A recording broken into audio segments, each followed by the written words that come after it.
Bakit mahalaga ang pagkakaroon ng mga spirit house sa kultura at pananampalataya ng mga Thai? Ang mga spirit house o tinatawag ding San Prapho ay bahagi ng tradisyon at pananampalataya sa spiritualidad sa Thailand. Narito ang ilang mga dahilan kung bakit karaniwan ang pagtatayo ng mga spirit house sa mga bahay at iba't ibang lugar sa bansa.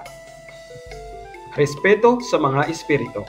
Ang mga Thai ay naniniwala sa espiritu ng kalikasan, ng mga yumaong kapamilya at iba't ibang uri ng espiritu. Ang pagtatayo ng spirit house ay isang paraan ng pagbibigay pugay at pagrespeto sa mga ito. Pag-aalok at pagsusumikap ng kapayapaan. Ang mga Thai ay nag-aalok ng mga pagkain, bulaklak at iba pang bagay sa spirit house upang makuha ang kapayapaan at maging maganda ang takbo ng kanilang buhay. Pamumuno ng Brahman priest. Ang pagtatayo at ang ritual na kaakibat